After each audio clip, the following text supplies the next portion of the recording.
We're gonna be all right, baby. Okay. Anyhow. Y'all ready? Tell me when. Yes, sir, whenever you're ready. Okay. Ron Yule and two other musicians are sitting outside a house in an open field, singing and playing music. From left to right, Joe Suchanek, a white male with glasses, is sitting down and playing the guitar.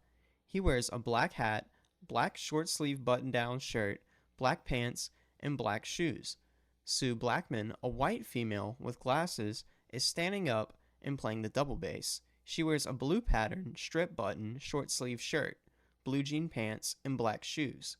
Ron Yule, sitting down and playing the violin, wears a blue checkered, button-down, short-sleeve shirt, black shorts, black socks, and black shoes. My name is Ron Yule, and we're doing this little virtual show for the NSU Folk Life Festival, and we're going to play a few fiddle tunes for you today that are unique to Louisiana. They were played by Louisiana fiddlers sometime in just a very small 2 or 3 parish region. And let me introduce first our players. On my right here is a former Louisiana State champion, Joe Shahanic. He's from Fields. He's been playing since about 1970 or somewhere like that. Played the guitar, he's a great guitar player and great fiddle player. He's played professionally with country bands. And on the bass back here, who has not played professionally, is a lady named Sue Blackmon from the Junction. Been around fiddling all her life, and I played for 47 years with her and her husband, and playing bluegrass and fiddle music, and he passed away about 3 years ago. So anyways, we're going to do a few of these tunes. The first one we're going to do is recorded in, I believe, 1928 by the great Hyder Colvin. He was from Duboc, and he played in the oil fields all over North Louisiana and Arkansas and around Kilgore, Texas.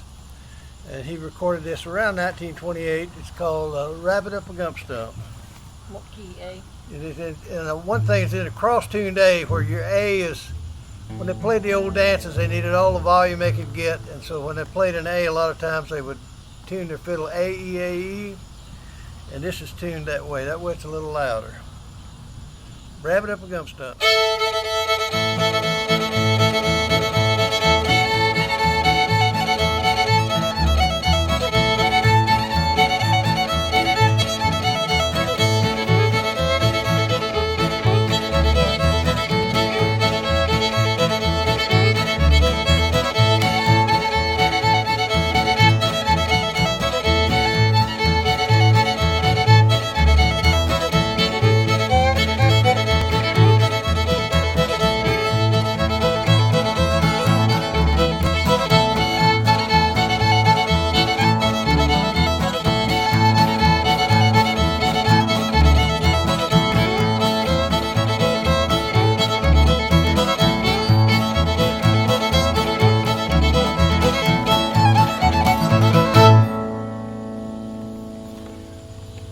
Let me change fiddles. I'm going to get a fiddle now that's tuned in GDAE tuning, regular tuning, and the rest of them I'll play will be in that tuning. Although you can play some of them cross tuning. I don't know why. Probably because it's too hard to carry 2 fiddles or whatever. First tune we'll do is a tune called Albert, and it comes from Brian Eves, who lived out at the Junction, and got this off a tape that Clifford and Sue had made back in around 1980. And I played a lot with him. He won a lot at the Beauregard Parish Fair, and he knew lots of tunes. He knew lots of tunes. Some of them nobody can remember what the titles are of the tapes I have. So this one's called Albert. It's in the key of C.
Okay, I do want to say this. I've tried to stay as close as I could to the recordings I heard, but I do take a lot of liberties with my playing. It's the nature of fiddle playing that you take some melody or a rhythm that you've heard and you make it your own, good or bad. Sometimes good, sometimes bad. Okay, the next tune we'll do will be a tune I learned off a fiddler named John Bailey here in DeRidder, and I've heard it played in Newton, Texas by Ben Roberts and a country dance. Then as far as the MIDI, which is out close to Oberlin, called a country dance, and in my estimation, it's sort of a takeoff on the old Canadian waltz called country waltz, but it's really not the same.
John Bailey was Tex Ritter's third cousin. Okay, the next tune we'll do will be from another DeRidder fiddler called the Memphis Strut. It was written by Cecil Burge. He played on KFDM radio when it first came in the early 20s, I think 23 or 24, 1924.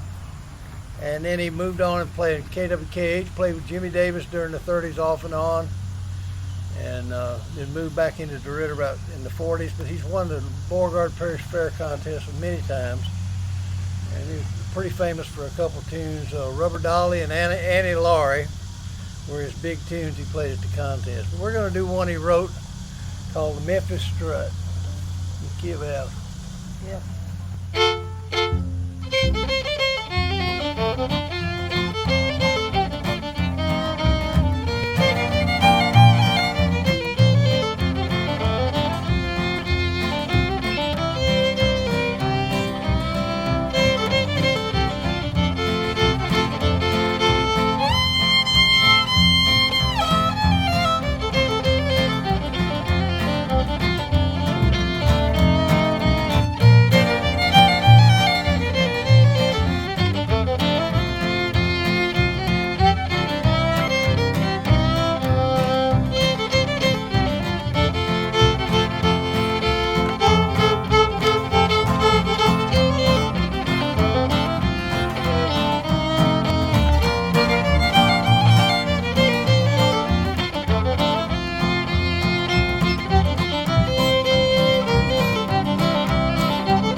Okay, in fact, Cecil and a lot of the fiddlers from around here played in a real bluesy style.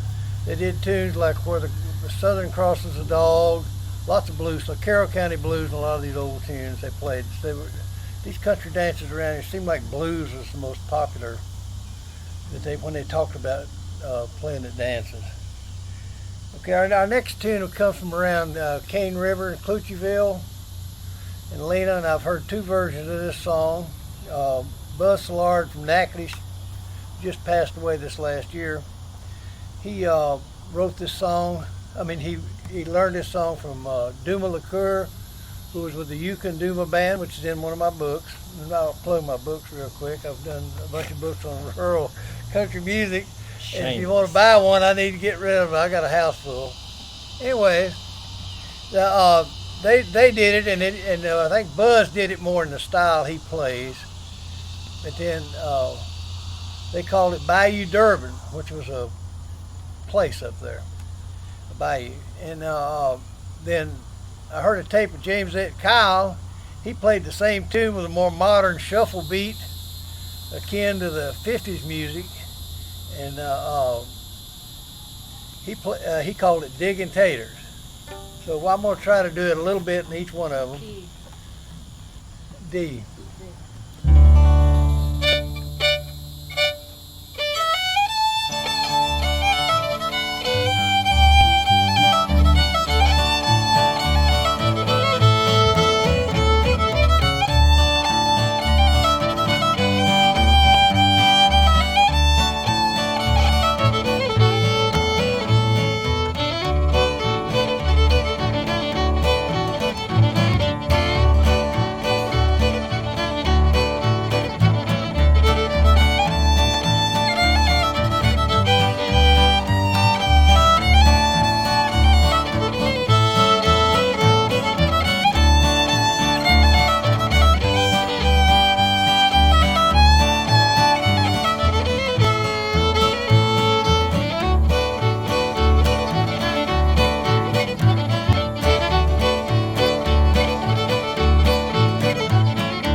Okay, now we're going to do one that's written by Elton Brindley, Beautiful Waltz. I first heard this in 1974 at the fiddle contest in DeRidder, the big fiddle contest where we had 40-something fiddle players.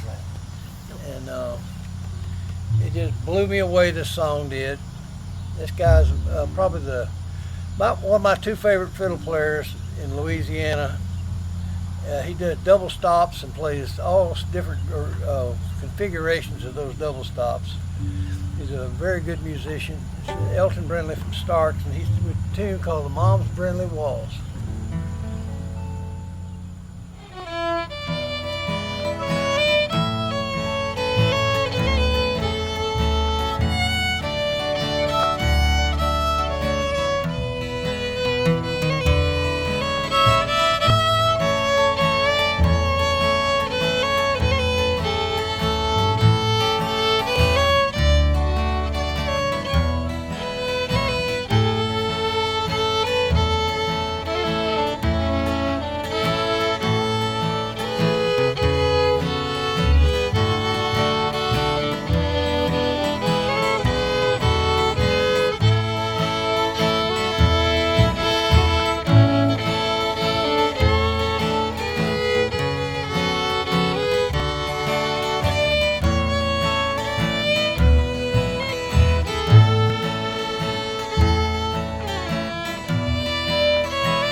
Okay, now we're going to do a tune that was popular around up in central Louisiana, Grant Parish mainly, and the LaSalle Parish, as far as I can tell.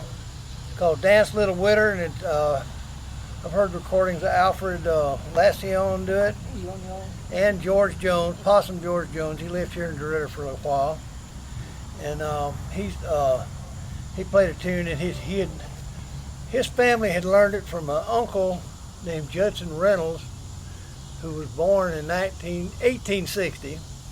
So it's a very old tune. And to me, I hear Black Mountain Rag when I hear it. A lot of people don't, but I do. So to me, it's a tune that's been changed. They've cross-tuned and made it. It's a lot like Lost Child or Black Mountain Rag, anyways.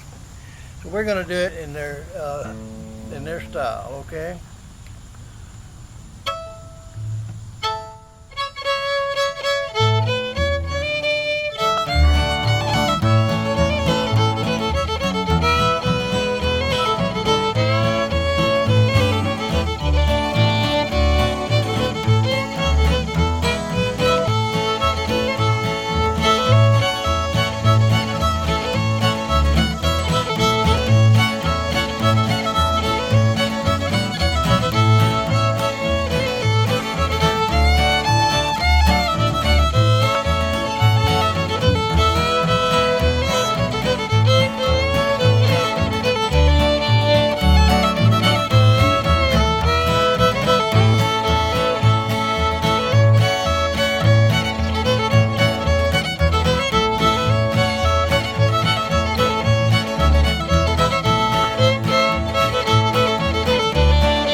Oh, and my grandpa also played that tune.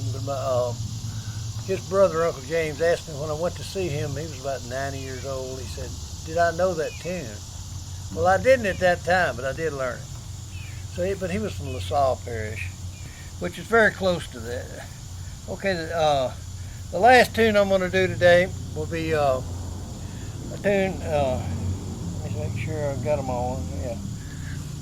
Last tune I'll do today will be one from the great Master Brack, who's my absolute favorite Louisiana fiddler. He was a great stylist, played with changed his style the way he wanted. When I first met him, he played more of a Nashville-y kind of a sound, and by the time he died a year before, 2 or 3 years ago, he was doing the longbow and playing all kind of crazy stuff. He's a great student of the violin, and I learned this one from him. And I believe it's a takeoff on the Memphis Blues. At least part of the Memphis Blues is this song here. So, and I don't know where this came from. It's called Louisiana Blues. Let's see.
Okay, there are a lot more Louisiana tunes out there, and I'm going to be trying to learn them if I don't die first. And we'd like to thank Shane and all the boys here for coming, and we enjoyed doing it. And I'd like to thank Joe again, and Sue Blackmon for helping me out. And maybe we'll see you not this year, but next year on what? July 24th, 2021. And remember now, if anybody wants to come enter a fiddle contest where you always take money home and a blue ribbon if you want, come to the Beauregard Parish Fair on the first Thursday of this year. We're having the fiddle contest this year for Senior Citizens Day. It's been going on since I think around 1925, but I can only verify 1928. So we thank y'all from Oreo Acres out here. And we just barely beat the dark. It's perfect. Hell, if we was out on the I river, don't know we'd if just I be got there getting with a post started, over right? there. I wouldn't say it'd be perfect. You kind of got carried away, didn't you? You just wanted to keep on. Go out and listen to it. Ron Yule is shown being interviewed by Dr. Shane Rasmussen. Dr. Rasmussen, a white male with glasses, is wearing a mask, an orange plaid, long-sleeve button-up shirt, and black dress pants. Both men are sitting. The interview takes place in a living room. Like Cecil Burge and John Bailey I talked about out there. I would go out here on right over here about 2 miles to Bud Wilcox's house, and they all smoked, and I smoked back then too. Actually, I think I had blood coming out of my lung, and I'd leave there. We'd play for 4 hours, from 6 o'clock to 10. You know, it's whanging away. No, I mean it was just a fantastic time, but it was just a different way of learning. And I still learn that way. I have to hear the song numerous times, then I make up the way I want to play it. I just don't. There are people that, and I play with them right here, that they get a record and they learn every little note. And they play it that way every time they see it. And that's the people that win the contest, okay? Because I'm up there in the middle of it and making stuff up. Actually, last year at Natchitoches, I did that. I was right in the middle of dragging the bow and just did something. I said, wow, you're crazy. Quit doing that. I mean, sabotage your own effort. But that's what I like to do, is just play what you feel like at that time. But I don't listen to it, okay? I don't want to be demonized. Well, I don't know that, I mean, folk music shouldn't be static. I mean, it's not supposed to be a fossil. It's supposed to be something that's living. And so, because it's living, people are going to, within the performative moment when they're performing, they're going to play with it a little bit. They're going to tinker with it. They're going to make it their own. Right. Everybody has their own voice, you know. And that's what makes it great. That's what makes it great about the playing, is that you can't be wrong. I've heard this argument in a book one time. This guy said, you don't play Old Joe Clark correctly. He said, no, you don't play it correctly. I play it the way I want. And that's the reason I like the version of Old Joe Clark without the G. When I learned it, it had no G in it, G chord. And when I went to play with banjo players, they all put it in there, and I had to play it. It's almost, it gets on my nerves sometimes whenever I have to put a G in there, you know. I learned it off Scotty Stone until I learned it from, and it was just all A and E, that's it. They just go, go, go. So you're thinking about, this year our theme is French cultures. French. Uh-huh. I love French music. I go to all the jams I can. What's distinctive about the Cajun fiddle? Or fiddle playing, I should say. Now, what's what? What's distinctive about Cajun fiddling? I like Cajun music, and it's really, it can be done very simply. They tend to play the places I go play. Now, I know you can make anything as complicated as you want. You can swing it or anything else, and I can do that. But if you just want to play regular, just straight rhythm like the old-time players I learned from, these guys were great musicians, but they didn't play near as ornately. And it's just all about rhythm. And the Cajun music is all about dancing. And I talk about that out here, about the cross tune, where they make it, the fiddle would be louder, because if you played it on the A and E string on this side, like I was doing Rabbit Up a Gum Stump, well, the A and E notes that you didn't tune the fiddle regular, the A and E over here, they're vibrating. In fact, I actually did this one time at the orchestra. I came up, I had one person playing a rhythm on this side, going do dee dee doo dee dee doo like that. I played Old Joe Clark on this side with my bow. No, I did the fingering. Another girl did the bow, and then somebody took. I had probably 1/8 inch dowel rods. Do dee doo dee doo doo doo, and with 4 people playing the same fiddle. I'd like to demonstrate that today, but there wasn't enough people, you know. But I mean that's. There's so much can be done. I've seen there's a good tape on YouTube of Kevin Wimmer doing that. I think him or Dirk Powell or somebody. And great fiddle players too. But they can play anything. They don't just play Cajun music. But Cajun music is distinctively dance music. Very rhythmic. If you want to learn rhythm, play Cajun music. And it doesn't have to be complicated. You can make it just complicated as you want, you know. Uh-huh. But I find it's just... that's the reason people like to dance to it. It has a definite beat. You know, I mean, that's what I would say. And as far as Cajun fiddling, a person that wants to really just play the fiddle, they can learn to play Cajun fiddling fairly easy, I think. Because whenever you're teaching a fiddle like I play, you have to learn to play in a lot of different other keys, and which makes a lot of different finger patterns, and you have to also learn different rhythms than you play with Cajun music. You can just sit there and go doom dee dee doom dee doo behind them. I mean, I've heard some great rhythm people. Zach Fuselier, one day I was down at Mr. Vanacor's playing one afternoon, and he did this waltz rhythm. I went, wow! I never thought of that. I just bowed it right in there, and I went, that is nice. But they know how to second on the fiddle. I do a lot of harmony fiddling, and I also do the seconding too.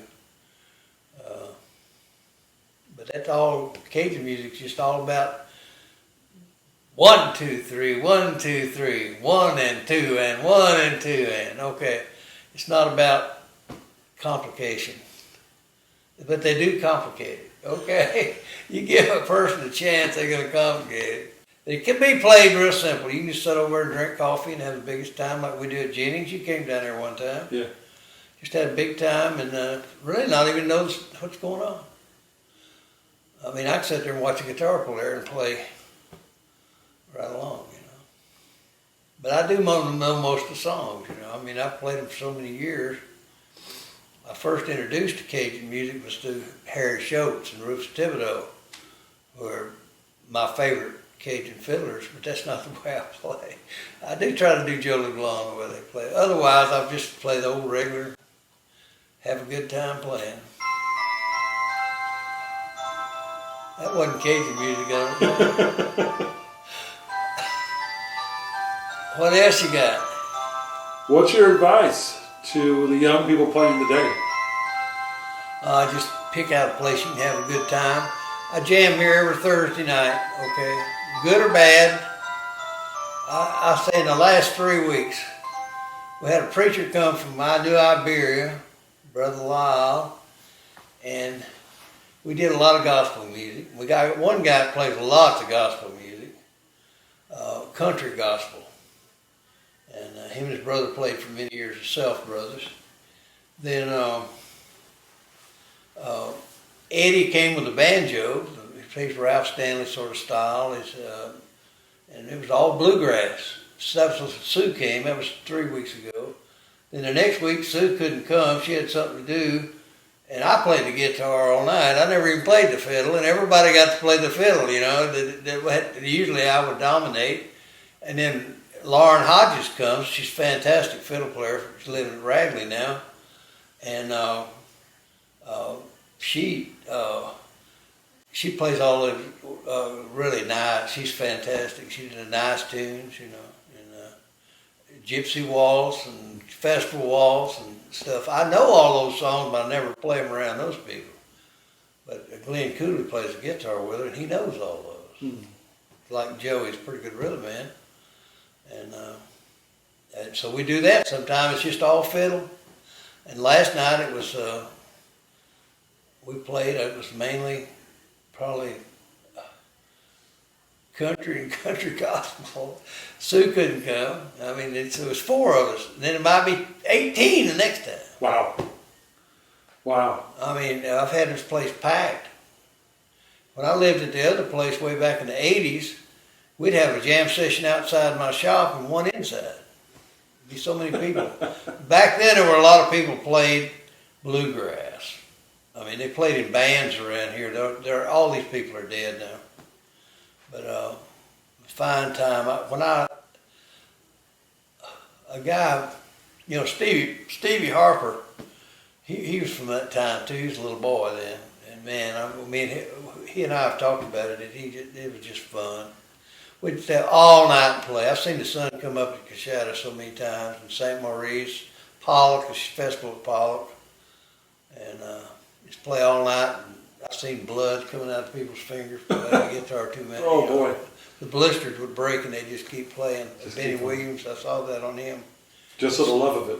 Yeah, they just get in there, and of course I think sometimes they were a lot of beer cans laying around. I'll put it like that, okay? They weren't supposed to be drinking, but they and they had one jam session one time at St. Maurice, lasted 4 days, it never over. 4 days they kept it going. Back over against the fence. Wow. It's St. Maurice Plantation, I think Dwayne Murphy owned it at that time, and it was just fun. I mean, I would come home and I'd start playing the fiddle, and my wife said, "Didn't you get enough of that? You've been gone a week." I said, "No, I've learned so much. I just have to learn all this stuff." And I'm still doing the same thing. It's all about learning. And we had a big time playing before y'all got here. We've been playing for an hour and a half, 2 hours. Then we go out there, and my hands weren't moving too well on that moisture when we moved from this cold room out there. Yeah. Don't worry, you still sound. Oh, it sounded all right, yeah. It sounded like me. That's a sad thing. But that's what's good about it. It's the way you do. It's the way you talk. It's the way you walk. Yeah. Somebody says, "You walk like your grandpa walked." I've heard that from me. And play the fiddle. I'm sure my grandpa that lived on Nebo on what's the name? Catahoula Lake. They were duck hunters and farmers and fishermen. They were. I probably played the fiddle a little, some like him, you know. Yeah. But it's just. I'll be playing tonight. I'll come. My son's here. He'll go in there. I'll come in here and play. Yeah. Because I'll hear a tune in there, and I say, "Oh gosh, I have to learn that." And nobody wants to hear. I'll be the last time to ever learn. I will learn it and never play it. Yeah. Because tomorrow morning normally I go to the Methodist church and play. I've got to be there at 8:30. I leave at 8:30. I got to be there by 9, practice, play there, and then I go to the Lutheran church and play after that. Then tomorrow afternoon I'm going to Sulphur to play with Eddie and this real good singer and bluegrass guitar player from Beaumont named David Mays. And he'll probably bring people with him from over there. It's something to do, stay busy. You need to give me some of these names so I can have them to the festival sometime. They'd play. And I was going to, in fact, this year I talked to you one time about having a bluegrass band. I was going to get David, Sue, Eddie, Yeah. and me. Well, you brought that country band. Great. Yeah, we're a nursing home band, okay? Right, okay. That's all we play. We do some like Watermelon Festival, which is now defunct. But that doesn't mean it didn't sound great. I mean, you know. Oh yeah, we had a real good band. Yeah. Good band. Yeah, it's a real good band. But Well, you get that bluegrass together. Let me know. well, all I have to do is call. They'll be there. We walk in. We have no program. We've been playing together so many years. Eddie started playing with us in the 70s. Mays is from Winfield originally, and he lives in Beaumont now. but he's been playing since I think the early '60s. Yeah. Wow. You know, and so he knows all these songs. Of course, he's like me. He's my age and he's forgetting.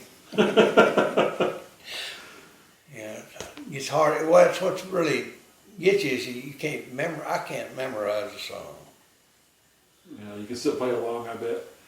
Yeah, well, it's just I just didn't. If you can't, somebody hum something, then you can make it up. Right. I learned how to improvise along that. Fake your way through it, you know. Right. Ron, you told me outside. I said you said, you want to do an interview, and I said, well, I don't know. What do you want to do? He said, oh, I don't want to do an interview. I'm not good at interviews. Okay, this has been wonderful. Oh, great! Yeah. Yeah, you are a fantastic Well, person to I interview. love Louisiana music. Well, I've written 6 books. Yeah. History of Cajun music around Lake Charles. I knew nearly all those people that were alive at that time. I played with all of them. Okay. Right. I never really cared about getting back playing dance band again. After I finally got out of that around 2000, I never cared. They would call me to play and I wouldn't go. I mean, I just didn't care about it anymore. Too much driving, and all the old bands, they're forgotten. Nobody knows who they are. I mean, I sort of kept them alive to what people liked, and I know I gave a talk one time at the Louisiana Historical Society, and they were at Fort Polk. Alan Jabbar came down, a fiddle player from Washington. He worked at Smithsonian. Yeah. Susan Roach, I think, got him down, and he gave a great talk. And I really enjoyed that. And but I gave a talk on the Shreveport Old Time Fiddlers, I think. Oh gosh, sorry, I forgot the name. It's called. But they were the first band ever, country music ever played on the radio in Louisiana. They played on KWKH, I believe, or either the WQ something. It was before KWKH. Henderson owned it, the radio station. But anyways, they were the first, and I researched all that stuff. I actually, just out of the clear blue, went on up here and got on that to the library and they showed me how to do ancestry, and I found these people. Called them on the phone, and 90 years old and still alive. Great memories, every one of them. I went up and I talked to them and their daddy, and really some neat stories they told me. Of course, I would expect the things they told me out of a bunch of musicians about the whiskey bottle. They said their mother tickled me. One of them said my mother hated that fiddling. Said they'd all get out on the front porch and said every morning she'd have to go out there and pick up all the whiskey bottles. Yeah. Then her and her brother got killed in a car wreck right after that. I was up there interviewing them. But the Richardson guy, he kept it going to 1942 or 3.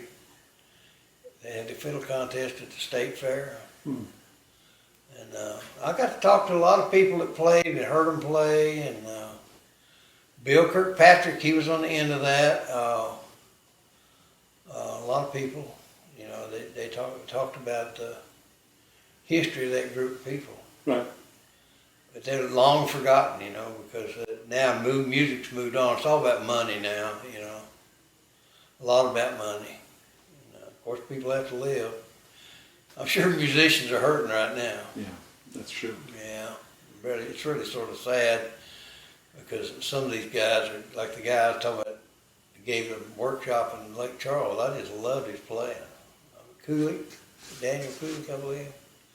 All these people. I've gone to a lot of these like Dewey Boffa camps and stuff. David Greeley, I love his playing. Yes. Agreed. Kevin Wimmer's great. They all are. I mean, they just got the touch. They got the touch, you know what I mean? Yeah. Terry Huval's one of my favorite players. Jambalaya Cajun. Okay, yeah, he played one year at the contest. Yeah. I think he won first in our division, maybe I just third love or his... something. Yeah, he had a fine person too. Yeah, That's he what's is. so great, And I love the contest at Jennings, but it's pretty formal. Yeah. They won't let you. They got all these rules, too many rules. You know what I mean? And I like to go around and listen to the fiddlers. Well, it turned out last year I had a broken knee, so they put me out there on my walker, and I sat right there on the stage and listened to them. Oh God, Jamie Beard, Jason Bergeron. Oh man, and Joel Savoy and Caleb Fontenot. God, what's his first name? Anyways, Cameron. They play Pyridam two-step. I've never heard anything like it. That was the best thing I heard all day. Yeah. I mean, I think if I'd been a judge, I don't care what they played on their other song, it would have been irrelevant. I mean, they were just, old Joel was just laying that harmony right on top of him. I mean, it was just really great. And of course, that Joel Savoy was a great player too. Yeah. And all of them are. They're just all just great musicians. And I listen to them on YouTube all the time. Well, this will be on YouTube also. Oh God, not too much. Oh no, it'll be great. Mr. Yule, Ron, it's been an honor. Yep, thank you. Thank you very much. Tell them goodbye, Oreo. You have a very pretty dog. Yeah, she was a stray dog, came up here. She was about that long. My wife beat her off with the property with a broom. She stayed and she was out there whining at night. So I said, I thought she was about that long. I mean, I just saw her behind the flowers. Yeah. So I went out that door of my shop. This wasn't built at that time.